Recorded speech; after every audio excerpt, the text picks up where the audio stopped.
விநாயகர் சதுர்த்தியில் மானாமதுரை கிருஷ்ணராஜபுரம், அதாவது சிவகங்கை மாவட்டம் மானாமதுரை கிருஷ்ணராஜபுரத்தை சேர்ந்த ஆகாஷ் என்பவர் இளைஞர், பட்டதாரி இளைஞர் ஆகாஷ் என்ற பட்டதாரி இளைஞரை மானாமதுரை காவல்துறையினர் அடித்து கொலை செய்தனர். இந்த கொலைக்கு நீதி கேட்டு கடந்த 5 நாட்களாக மதுரை ராமேஸ்வரம் தேசிய நெடுஞ்சாலையை மறைத்து போராட்டம் நடைபெற்றது. இந்த போராட்டத்தின் அழுத்தத்தின் காரணமாக நீதிமன்றம் இந்த ஆகாஷ் என்பவரை காவல்துறை படுகொலை செய்துள்ளது அப்படின்றதை ஏற்றுக்கிட்டாங்க. அதன் அடிப்படையில் வன்கொடுமை தடுப்பு சட்ட பிரிவின் கீழ் கொலை வழக்கு பதிவு பண்ணியிருக்காங்க. அதே சூழலில் நீதிமன்றமும், அதாவது இந்த மக்கள் வச்ச கோரிக்கையை நீதிமன்றம் ஒரு கட்டமாக ஏற்றுக்கொண்டிருக்காங்க. ஆனால் நீதிமன்றம் அந்த மக்களை ஒரு சில கோரிக்கைக்காண்டி வலியுறுத்துச்சு.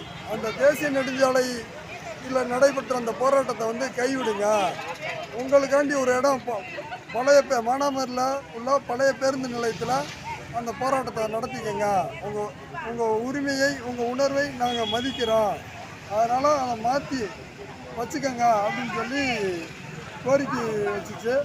நீதிமன்றத்துடைய கோரிக்கையை இந்த மக்களும் பரிசீலனை பண்ணி அந்த இடத்த இருந்து தேசிய நெடுஞ்சாலையிலிருந்து இன்றைக்கி மானாமதுரை பேருந்து நிலையம் பழைய பேருந்து நிலையத்தில் அந்த போராட்டத்தை மீண்டும் தொடங்கியிருக்காங்க.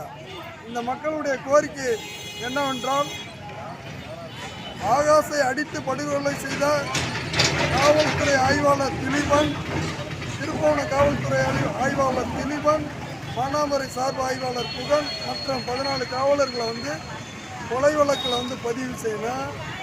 அந்த கொலை வழக்கில் கைது செய்யணுன்றதுக்காண்டி தான் அந்த போராட்டம் நடத்திக்கிருக்காங்க. அவங்களை கைது பண்ணுனா உங்களுடைய இந்த போராட்டத்தை கைவிடுவாங்க.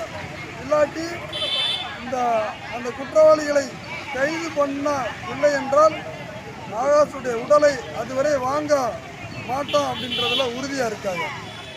இன்னைக்கு அவங்களுடைய பெற்றோர்கள் வந்தாங்க இல்லையா, முடிச்சுட்டு வந்திருக்காங்க. அவங்களுடைய இதெல்லாம் முடிச்சுட்டு இங்கே வந்திருக்காங்க களத்துக்கு. அவங்கள்ட்ட கலந்துரையாடிய போது அவர்கள் எந்த மாதிரியான இதாக வச்சுருக்காங்க? அவங்களுடைய பெற்றோர்கள் தற்போது தான் வீட்டுக்கு வந்திருக்காங்க. அந்த பெற்றோர்கள் போராடக்கூடிய மக்களுக்கு உறுதுணையாக நிற்போம், நாங்களும் அந்த நீதி கிடைக்கும் வரை, அந்த குற்றவாளிகளை கைது செய்யும் வரை உடலை வாங்க மாட்டோம் அப்படின்றதுல உறுதியாக இருக்கிறாங்க. அதனால் இந்த போராட்டம் தொடரும். இந்த ஆகாஷ் படுகொலைக்கான நீதி கேட்டு போராடக்கூடிய அந்த மக்களுடைய போராட்டத்திற்கு தமிழக மக்களும், சுற்றுவட்டார மக்களும், தேவேந்திர சமூக மக்களும் ஆதரவு தந்து அந்த போராட்டத்தில் பங்கெடுக்கும்படி பணியுடன் கேட்டுக்கொள்கிறேன்.